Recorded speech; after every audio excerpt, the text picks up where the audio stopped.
Overall आप देख सकते हैं कि 23 में महाविजय और 24 में मोदीमय, यही बात भारतीय जनता पार्टी के तमाम कार्यकर्ता कह रहे हैं। लेकिन इस बीच एक बड़ी खबर आ रही है। खबर जयपुर से है कि अब से कुछ देर बाद करीब 6:30 बजे राजभवन जाएंगे अशोक गहलोत और राज्यपाल को अपना इस्तीफा सौंपेंगे अशोक गहलोत। राजस्थान से इस वक्त की बड़ी खबर जयपुर से, शाम 6:30 बजे राजभवन में अपना इस्तीफा अशोक गहलोत सौंपेंगे, राज्यपाल से मुलाकात करेंगे और राजभवन जाकर अपना इस्तीफा सौंपेंगे। आशीष सिंह भी हमारे साथ जुड़े हुए हैं भोपाल से। आशीष, बीजेपी के कार्यालय में भोपाल से लेकर जयपुर से लेकर दिल्ली तक जश्न सा माहौल है और मैं बात कर रहा था क्योंकि आप लगातार कांग्रेस को कवर कर रहे थे, तो कांग्रेस ने, कमलनाथ ने अपनी बात की। मैं देख रहा हूं कि आप भी यहां अकेले खड़े हैं क्योंकि बाकी जो हमारे तमाम सहयोगी बीजेपी मुख्यालय से मौजूद है उनके पीछे तो समर्थकों का रेला है बीजेपी के। क्या कहना है?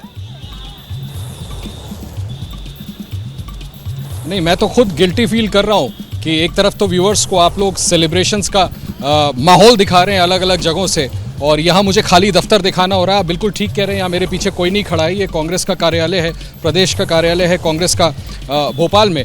और अब से चंद मिनटों पहले रोहित यहाँ से दिग्विजय सिंह, कमलनाथ और रणदीप सिंह सुरजेवाला दिन भर की यहाँ पर बैठे हुए थे, मॉनिटर कर रहे थे रिजल्ट्स को, और अभी अपनी हार को कंसीड करते हुए, डिफीट को कंसीड करते हुए यहाँ से चले गए और माना है कि ये हार जनता ने उन्होंने दिया है, जो एक्सपेक्टेड था रिजल्ट वैसा नहीं रहा। और मुझे लगता है रोहित, देखिए, दो सबसे बड़े रीजंस जो यहाँ पे रहे कांग्रेस के हार के, वो पहला लाडली बहना योजना, बिल्कुल ठीक श्रीनिवास कह रहे थे। मुझे लगता है उसको समझने में ही कांग्रेस ने गलती कर दी। यहाँ की स्टेट लीडरशिप हो चाहे सेंट्रल लीडरशिप हो, उसका काट ही नहीं ढूंढ पाई। इनको समझ ही नहीं आया कि लाडली बहना इतना बड़ा स्विंग ला सकता है और इस बार एक बार फिर से बहुत बड़ा फैक्टर साबित हो सकता है। और मुझे लगता है दूसरा सबसे बड़ा, अगर हम आंकड़ों को देखें तो जिस कदर श्रिंक हो गई है कांग्रेस पार्टी, वो अपने आप ही बताता है कि बाकी जितने कैंडिडेट्स हार गए उनकी विनेबिलिटी ही पार्टी नहीं समझ पाई। यानी कि खुद अपने पैर पे कुल्हाड़ी मारे ऐसे कैंडिडेट्स को खड़ा किए जो चुनाव जीत ही नहीं सकते थे। तो पूरी तरह से मुझे लगता है अटर फेलियर है कांग्रेस का और बहुत सीरियस इंट्रोस्पेक्शन करने की जरूरत है। बिल्कुल आशीष, जयपुर चलेंगे सीधा। अभिषेक उपाध्याय हमारे साथ जुड़े हैं क्योंकि जयपुर में अशोक गहलोत इस्तीफा देने वाले हैं, थोड़ी देर में राजभवन जाने वाले हैं। जी अभिषेक, पटाखे आपके पीछे चल रहे हैं और दूसरी तरफ अशोक गहलोत इस्तीफा देने जा रहे हैं। बीजेपी कार्यालय में किस तरह से यहाँ पटाखे फोड़े दगाए जा रहे हैं रोहित, ये तस्वीर देखिए। और ये शाम का वक्त है, एक के बाद दूसरे यहाँ पर पटाखे रखे जा रहे हैं और उनको जम करके यहाँ पर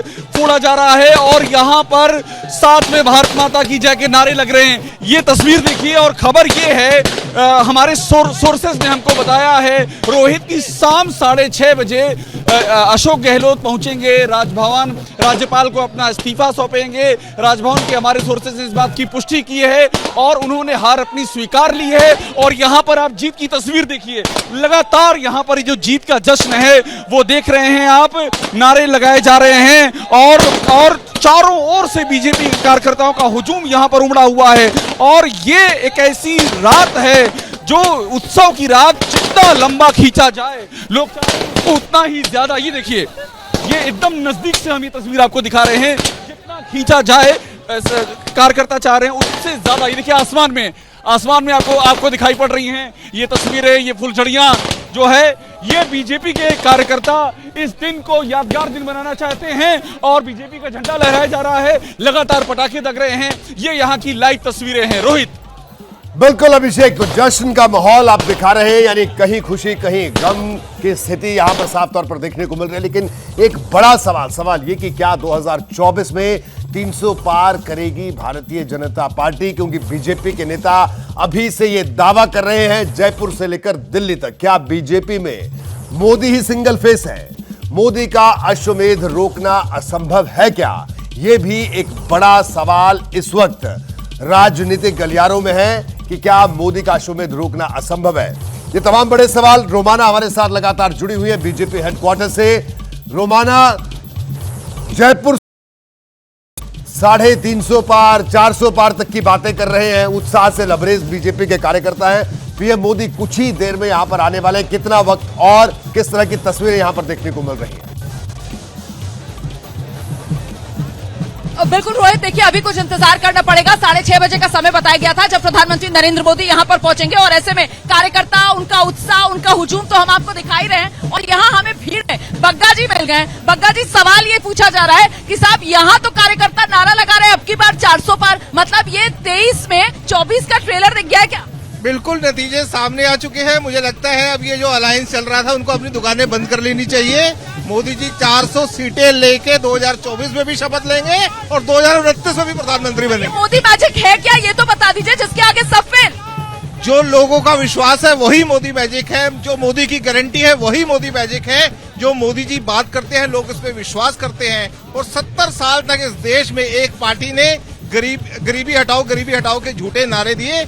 आज उसको पूरा करने का जो काम कर रहे हैं मोदी जी कर रहे हैं। मतलब अब विधानसभाओं में भी किसी चेहरे की जरूरत नहीं है बीजेपी को, मतलब मोदी है तो मुमकिन है। ये फसाना हुआ पुराना, अब मोदी की गारंटी मतलब जीत पक्की, यही है नया अफसाना। बिल्कुल बिल्कुल, और लोगों ने आज फैसला दे दिया है। हमारे गृह मंत्री जी ने पहले अपने हर भाषण में कहा था कि देश इस बार 3 बार दिवाली मनाएगा। आज दूसरी बार दिवाली मना रहा है और तीसरी बार तब मनाएगा जब रोशनियां दिखा प्राण प्रतिष्ठा होगी। और आज मैं कहता हूँ चौथी बार भी दिवाली मनेगी अप्रैल मई में जब हमारे नतीजे आए। पटाखे नहीं लेकर आए आप?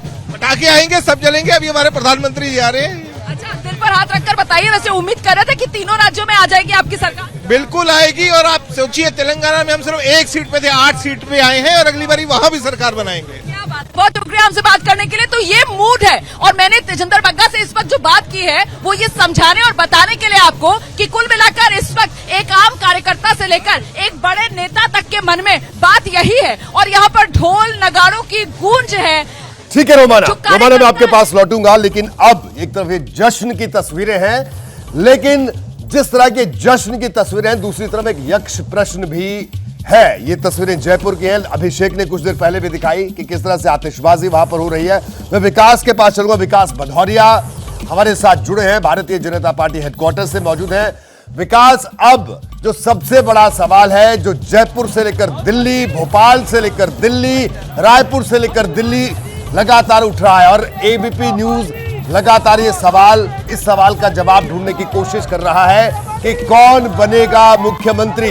क्योंकि पहले ये दौर होता था, नतीजे आने के बाद लॉबिंग शुरू होती थी, कार्यकर्ता नारेबाजी करते थे, कभी एक नेता के पक्ष में कभी दूसरे नेता के पक्ष में। भारतीय जनता पार्टी में भी ये होता था, लेकिन अब ये बीजेपी बदल गई है। अभी तक कहीं किसी नेता का नारा हमने भोपाल से, जयपुर से, रायपुर से कहीं से नहीं सुना कि अब की बार ये मुख्यमंत्री, अब की बार वो मुख्यमंत्री। बीजेपी की जय जयकार हो रही है, मोदी, नड्डा, इन सब के नाम जरूर लिए जा रहे हैं, लेकिन सवाल बड़ा यही है। शुरुआत में भोपाल से करूं, यानी मध्य प्रदेश से। क्या अभी तक किस तरह की खबरें सामने आ रही है विकास? देखिए रोहित, आपने $1,00,000 का सवाल पूछा है कि इस महाविजय के बाद आखिर इन राज्यों का मुखिया कौन होगा, मुख्यमंत्री कौन बनेगा और किसके सर पर सेहरा सजेगा। ये बेहद महत्वपूर्ण सवाल है। लेकिन इस वक्त मैं आपको जश्न की तस्वीरें दिखा देता हूँ। यहाँ पर नेताओं का आना शुरू हो चुका है। इस समय दिल्ली से सांसद मनोज तिवारी आपको दिख रहे हैं, मीडिया से बात कर रहे हैं। थोड़ी देर में वे हमारे पास भी आएंगे, उनसे बातचीत करेंगे। यहाँ देखिए, प्रधानमंत्री नरेंद्र मोदी का कटआउट लेके लोग पहुंचे हुए हैं। जश्न में लगातार यहाँ पर नारेबाजी हो रही है। अभी ये देखिए,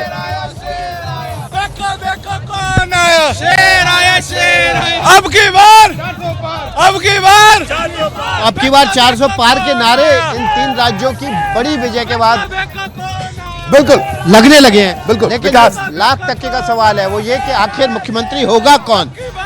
जी जी जी विकास, अब सूरत हाल ये है कि अगर किसी नेता के समर्थन में नारे भी लगने लगे तो रोक देता है वो नेता कि भाई क्यों मेरे पीछे पड़े हुए हो, क्यों मरवाना चाहते हो मुझे, अगर बन भी रहा हूँगा मुख्यमंत्री तो फिर मुश्किल हो जाएगी। इसलिए अभी शांति बनाए रखें। जाहिर सी बात है, अब मुख्यमंत्रियों के नाम के भी तय होने हैं।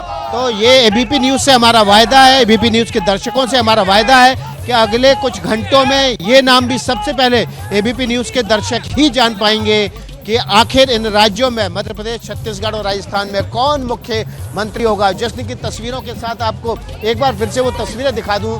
दिवाली सा देखिए रौनक यहाँ पर बीजेपी के मुख्यालय पर पूरी लाइटिंग की गई है, लड़ लगाकर इस कार्यालय को रोशन किया गया है जी। यहाँ पर लगातार ढोल डबाके बज रहे हैं, कार्यकर्ताओं विकास, का जोश और जुनून है, उसको विकास मैं चाहूंगा मुश्किल है। दर्शकों को ये भी जरूर बताइए, क्योंकि जो प्रक्रिया अब है, तस्वीरें आप लगातार दिखा रहे हो, तस्वीरें भी दिखाते रहिए, लेकिन जो अब आगे की प्रक्रिया है, विधायक दल की बैठक होगी, पर्यवेक्षक तय होंगे, तो इसको लेकर भी जो हलचल है वो भी, यानी कल तक कुछ कुछ तस्वीर साफ होना शुरू होगी। अभी आगे की प्रक्रिया इस जश्न के बाद जिस सवाल का जवाब लोग ढूंढ रहे हैं, क्योंकि अभी उस आपने कहा कि वादा है एबीपी न्यूज का कि वो उस सवाल का जवाब भी देंगे, लेकिन जो आगे की पूरी प्रक्रिया मैं चाहूंगा आप दर्शकों को जरूर बताएं।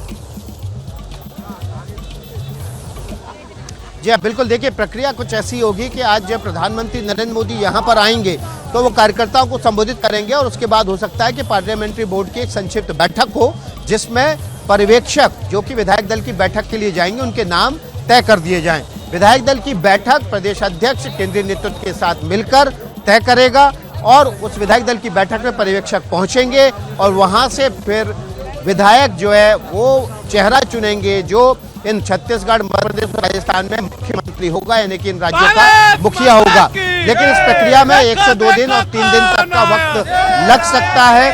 फिलहाल जो प्रक्रिया की शुरुआत है वो आज जरूर हो जाएगी प्रधानमंत्री नरेंद्र मोदी के भाषण के बाद। बिल्कुल विकास से बड़ी जानकारी आपने दी दर्शकों को कि बिल्कुल अभी 2 से 3 दिन का वक्त लगेगा, लेकिन बैठक भी हो सकती है, पार्लियामेंट्री बोर्ड की बैठक जल्द हो सकती है। ये कब होगी ये भी हम अपने दर्शकों को बताएंगे, लेकिन सीधा रुख करेंगे तेलंगाना का। तेलंगाना से इस वक्त की बड़ी खबर आ रही है।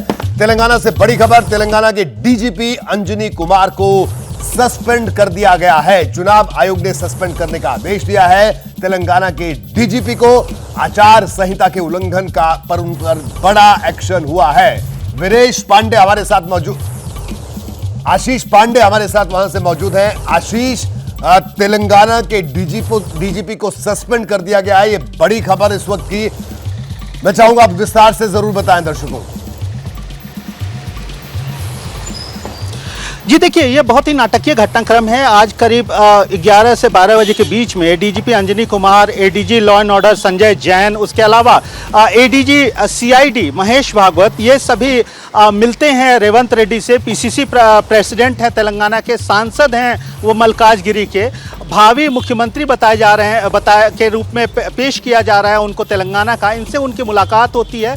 उसके बाद डीजीपी की ऑफिस की तरफ से ये बताया जाता है कि मुलाकात शपथ ग्रहण के आयोजन को लेकर थी, और जो उसके बाद डीजीपी ऑफिस ने ये भी बोला कि इन जो कैंडिडेट्स हैं, जो भी विनिंग कैंडिडेट्स हैं, उनकी सुरक्षा व्यवस्था कैसे करनी है, उनके सिक्योरिटी थ्रेट्स को बिल्कुल आशीष, ये बड़ी खबर आपने दी। सीधा बीजेपी हेडक्वार्टर चलेंगे विकास भदौरे के पास। जी विकास, इंटरव्यू कर ले तो। जी हाँ, बिल्कुल रोहित। देखिए, हमारे साथ मनोज तिवारी हैं, दिल्ली के सांसद हैं। इस महाविजय के बाद उनसे बातचीत करना बेहद लाजमी है, क्योंकि मैं देख रहा था मनोज तिवारी जी प्रचार के दौरान आप कुछ गीत गुनगुना रहे थे। आप ये गुनगुना रहे थे कि कैसे जीत होगी और उसके बाद वो जो सेमीफाइनल राउंड है वो जीतने के बाद फाइनल राउंड भी जीतेंगे। तो आज जब जीत हो चुकी है तो आज आपके दिल में कौन सा गीत आ रहा है? देखिए, गीत तो आते रहता है विकास भाई, आते रहता है, अपनी आदत पड़ गई है। आते रहता है। क्या है कि जनता के भाव देख करके गीत आते हैं। हमने छत्तीसगढ़ में एक गीत, मैंने एक नारा सुना, उसको हमने गीत बनाया था कि अब नहीं सही वो बदल के रही वो, अब नहीं सही वो बदल के रही वो, गांव गांव तैयारी है, मोदी जी की गारंटी में छत्तीसगढ़ आभारी है। मोदी जी गारंटी, मोदी की गारंटी से बड़ा कुछ नहीं है। मोदी जी जब गारंटी देते मन प्रसन्न हो जाता है, तब ईवीएम से यही रिजल्ट देखने को भी आता है। हम जब मध्य प्रदेश में गए थे तो हम मध्य प्रदेश में सभी लोगों के साथ मिलकर के गा रहे थे कि मध्य प्रदेश उमड़ के बोला, फिर रंगले बसंती चोला, लाडली बहनों के संग में अब एमपी देखो डोला, मध्य प्रदेश उमड़ के बोला, अब रंगले बसंती चोला, मोदी जी की गारंटी संग होगा बम बम भोला। तो हो रहा है भैया, विकास वही हो रहा है। देखो मैं बहुत कई बार खेला होने का भी डर होता है। नहीं, कभी कभी कोई खेला कर सकता है, लेकिन जिस भारतीय जनता पार्टी और नरेंद्र मोदी जी और उनके सिपाहियों में शिद्दत के साथ जो भी जनादेश हो उसको स्वीकार करके आगे बढ़ने की क्षमता हो, हम कभी ईवीएम को नहीं दोष देते, हम कभी सनातन के इस जो औरा है उसके साथ किसी दूसरे धर्म का अपमान नहीं करते। वो सनातन नष्ट करने चले थे ना,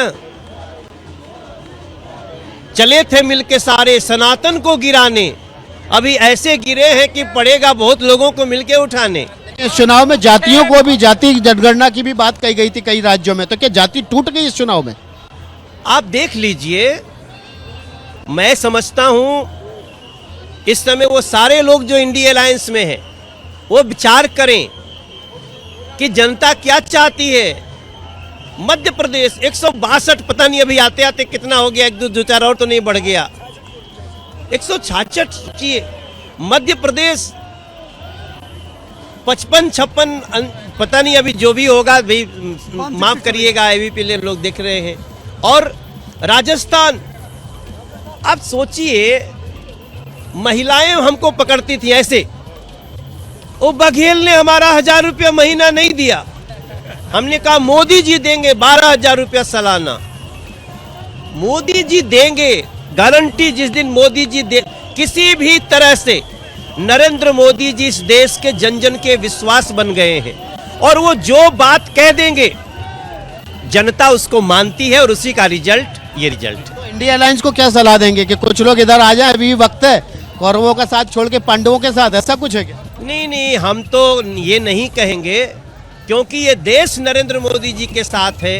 बाकी इंडिया अलायंस के बहुत सारे लोगों को हो रहा है एहसास है। क्या एहसास हो रहा है? हो रहा है, होगा उनको। अरे हम ही बन गए। नहीं हो रहा है। बहुत बहुत धन्यवाद।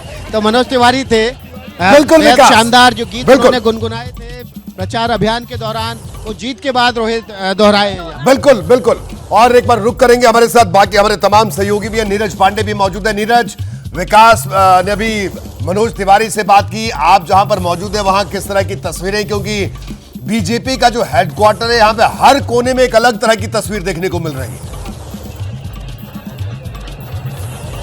देखिए, यहाँ हर जगह जहाँ आप देखेंगे तस्वीर लगभग एक जैसी ही है।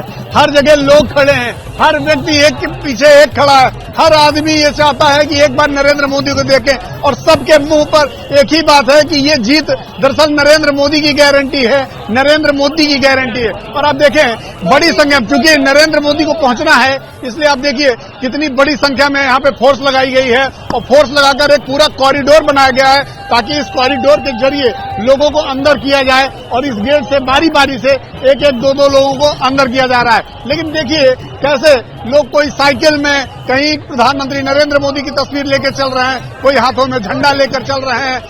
हर जगह आप जहां भी देखेंगे एक नई तस्वीर दिखाई पड़े। और इस समय जो सबसे बड़ी तस्वीर है भाजपा के अध्यक्ष, रोमाना का रुख करेंगे जी। रोमाना,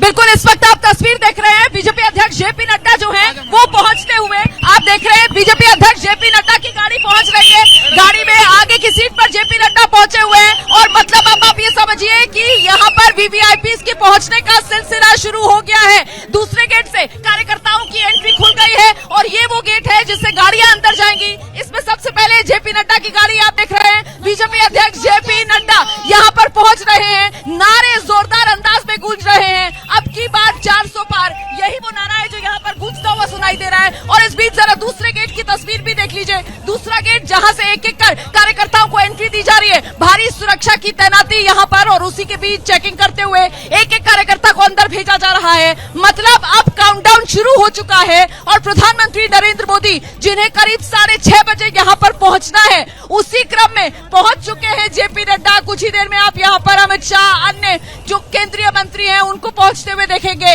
और फिर प्रधानमंत्री नरेंद्र मोदी की गाड़ियों का काफिला। रोहित, बिल्कुल रोमाना, तो जेपी नड्डा बीजेपी कार्यालय पहुंच गए। ये ताजा तस्वीरें आप देख रहे हैं बीजेपी कार्यालय से, और हमारे साथ हमारे बाकी तमाम सहयोगी भी जुड़े हुए हैं लगातार, उनसे भी हम बातचीत कर रहे हैं। लेकिन ये तस्वीरें देखिए, टॉप एंगल तस्वीरें कि किस तरह से जेपी नड्डा इस वक्त भारतीय जनता पार्टी के कार्यालय पहुंच गए। नीरज, जेपी नड्डा पहुंच गए हैं, रोमाना ने भी तस्वीर दिखाई, और अभी तक कौन कौन नेता बीजेपी कार्यालय पहुंच चुके हैं और प्रधानमंत्री कितनी देर में वहां पहुंचने वाले हैं।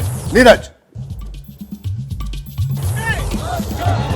देखिए, भारतीय जनता पार्टी के जो नेशनल लीडरशिप में भाजपा अध्यक्ष अभी जस्ट पहुंचे, इससे पहले बी.एल. संतोष और दूसरे जो राष्ट्रीय महासचिव हैं वो सब पहुंच चुके हैं। थोड़ी देर में ऐसा कहा जा रहा है कि गृह मंत्री अमित शाह भी आ सकते हैं, नितिन गडकरी आ सकते हैं, इसके अलावा राजनाथ सिंह आ सकते हैं, तमाम बड़े जो नेता हैं वो सब आ सकते हैं, और सबसे लास्ट में प्रधानमंत्री नरेंद्र मोदी पहुंचेंगे।